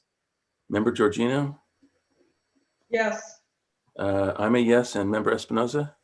Yes. Okay, the motion carries 5-0. Thank you. I'm moving on to item 23. All again. I'm sorry? Forgot Oh, Nicole. Nicole, darn it. Nicole, how would you like to vote? Yes. I have your name circled in red and everything. I just keep on forgetting. I apologize. Okay. So now moving on to item number 23, which calls for a motion to receive policies for first reading. The policies include BP 1312.3, uniform complaint procedures, BP 3280, sale or lease of district-owned real property, BP 5126, awards for achievement, BP 5148.3, preschool and early childhood education, and BP 6146.2, certificate of proficiency / high school equivalency. And we received a one-page, well, a little more than one-page cheat sheet providing information. And basically, it's to bring our policies, board policies, up to comply with the law. And these are all as a result of the law that has changed in the last 6 months for all but one, and the other one is actually was changed 2 years ago. So may I have a motion to approve and a second to receive for first reading, please? Donna's motion and Melissa a second. Any comments or questions? Don't forget Nicole. Thank you. I would have if you hadn't said it. Okay, student board member Nicole Lee, would you care to make a vote? Yes. Okay. Member Lynn? Yes. Member Espinoza? Yes. I'm a yes. Member Sneed? Yes. Member Georgino? Yes. Okay, so the motion carries 5-0. Thank you. Moving on to item 24, calls for a motion to receive policies for second reading and approve. And these are board BP 3530, risk management / insurance, BP 4140 / 4240 / 4340, bargaining units, BP 5141.31, immunizations, BP 6170.1, transitional kindergarten, and BP 9320, meeting and notices. And these are being requested to be updated because of the same reasons the last change in laws. I have a motion and a second to approve, please. Motion from member Sneed and a second from member Espinoza. Any comments or questions? Yes, Donna. I have a question. Please. On board policy 9320, meetings and notices, I noticed it said that the November meeting and the December meeting would be the first Wednesday of the month. And I was just wondering what was the thinking behind that? Because in November or in October, the meeting is the last Wednesday of the month. And that means we'd have one the very next week. So I was wondering what the thinking was behind that. I do believe that that's just where the other holidays sit. But I will take a look to see if we can move that date. Do you want to pull that item from the vote on the second read? Yes, please. And I know last year Veterans Day fell on the night of our meeting, so we had to move it. But this year Veterans Day will be on Thursday, so it won't conflict with our meeting. So I don't know if that makes a difference or not. Right. So let me just pull that and look at it and see if we can adjust that date to the second week instead of the first week. I think we changed those because of the winter break and the Thanksgiving holiday fell on both of those meetings. So I think when we had changed them to one, that's why they were changed. Right. But we had them on the second Wednesday of November and December, and this changes it to the first Wednesday of November and December. And I think it was the other conflict with the holiday because we did fall on that. We had that issue this last year. So I think when it was changed, then the following year, the subsequent year wasn't taken into effect that may not be the conflict. So why don't we, if we can, table it for the next meeting just to get that clarified? We will. So Mary, are you willing to amend your motion? Yes. Approve the other four? And Melissa, are you willing to amend your second? Okay, then I'm going to go ahead and call for the vote. Member Espinoza? Wait, Nicole. Oh, God, darn it. Shoot, thank you. Student board member Lee? Yes. Okay. Member Espinoza? You're muted. Yes. Member Sneed? Yes. Member Lynn? Yes. Member Georgino? Yes. And I'm a yes as well. So we've approved the first 4 bullets in item 24 and tabled the 5th one. Oh, do I need a motion? I guess I need a motion to table. I don't remember. I think you do. I moved I'd that. rather be safe. Yeah, so may I have a motion to table BP 9320 for the next meeting? Motion from Mary Sneed and a second from member Mike Lynn. I'll go ahead and just call for the vote because I think I'll know we'll all vote. Member Georgino? Yes. Member Sneed? Yes. Member Lynn? Yes. Member Espinosa? Yes. And I'm a yes as well. And I actually probably should have taken a preferential vote for Nicole. Nicole? Yes. Okay, so the motion carries 5-0. I'll get it yet. Sorry. Moving on to item 25, educational services, calls for motion to approve Temple City High School course Spanish Heritage. And this is something that we covered last meeting. It's being brought back for action. May I have are there any comments or questions? Okay, then may I have a motion and a second to approve, please? Motion from member Espinosa, second from member Georgino. Member Lynn? Yes. Member Sneed? Wait. Oh, Nicole. Nicole. Sorry, Nicole, do you care to vote for preferential? Yes. Yes, and that's a yes, I'm assuming. Okay, member Lynn? Yes. Member Sneed? Yes. Member Espinosa? Yes. Member Georgino? Yes. And I'm a yes as well, so the motion carries 5-0. Okay, with that, we are on to item number 26, which calls for a motion to approve paper tutoring. And this is also an item that we discussed our last meeting that's being brought back for action. May I have a motion and a second, please? And I'm sorry, the one clarification is that we're looking at the last meeting, there was a discussion of two different options. One was 24 months, and the other one was 39, and we're being asked to approve the 39-month option. So may I have a motion and a second, please? I would like to make the motion for the 39-month plan. Okay, a motion by member Lynn and a second by member Espinosa. Any comments or questions? Okay, we'll go ahead and call for the vote. I'm going to start with student board member Nicole Lee. Nicole? Yes. Okay, preferential vote, yes. Member Georgino? Yes. Member Sneed? Yes. Member Espinosa? Yes. Member Lynn? Yes. And I'm a yes as well, so the motion carries 5-0. Thank you. Moving on to item 27, calls for a motion to approve AB 922 Los Angeles County Plan for Expelled Students. And I thought I would just try to sum this up before I ask for the motion. Section 48.926 of the California Education Code requires the county superintendent of schools, in conjunction with superintendents of the school districts within the county, to develop a plan for providing services to expelled students. The county-wide plan shall enumerate existing educational alternatives, identify gaps in educational services, identify plans for filling those service gaps, and identify alternative placements for pupils who are expelled and placed in district community day school programs, but who fail to meet the terms and conditions of their required rehabilitation plan or who pose a danger to other district pupils as determined by the governing board.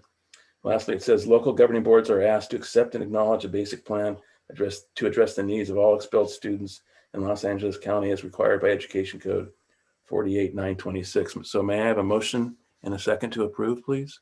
Move to approve AB 922. Thank you. Motion from member Lynn. Second from members, guys, it's a close vote. Second from member Sneed. Are there any comments or questions? Okay, then I will go ahead and call for a preferential vote from student member Lee. Nicole? Yes. Okay, and then member Lynn? Yes. Member Sneed? Yes. I'm a yes. Member Espinosa? Yes. And member Georgino? Yes. Okay, so the motion carries 5-0. Thank you. With that, we are on to the consented portion of our agenda. which includes routine items approved by one motion and one vote, unless a member of the board or audience requests that any item be reviewed and voted upon separately.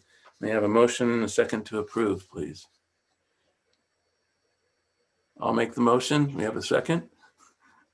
Okay, motion from member Smith and a second from member Georgino. Are there comments or questions on any of these items? Seeing none, I will go ahead and call for the vote. I'm a yes. Member Lynn? Yes. Wait, Nicole. Oh. I was getting better for a while. I'm sorry. Student member Nicole Lee, care to make a provision? Yes. Yeah, okay. So I'm a yes, and member Lynn, I'm sorry, you were a yes? Yes. Yes. Okay, and member Espinosa? Yes. Member Georgino? Yes. And member Sneed? Yes. So the motion carries 5-0. With that, we are on to board requests and future agenda items. I'm just kind of lumping those two together. I did hear a request for a presentation on the Science Olympiad from Donna. So if we can include that in a future agenda item. Are there any other requests or comments or agenda items? Mary? I'd like us to look at the concern that was brought up by Art earlier. I'd like to know what the cost would be to include the members, the classified employees that he mentioned. I'd like to know how much that would cost the district to help, because they're all over the district, and I think it's worth looking at. Okay, so is that something you can bring back some information on at our next meeting, Kim? Absolutely. Okay. Absolutely. Any other questions, comments, ideas? Okay, I have one. As I mentioned, I went to the board president's workshop, and they talked a lot about the governance handbook and the board protocols. And I went into my garage afterwards and I dug, and I found the last one that was probably done was in 2010. Nobody's probably looked at it since 2010.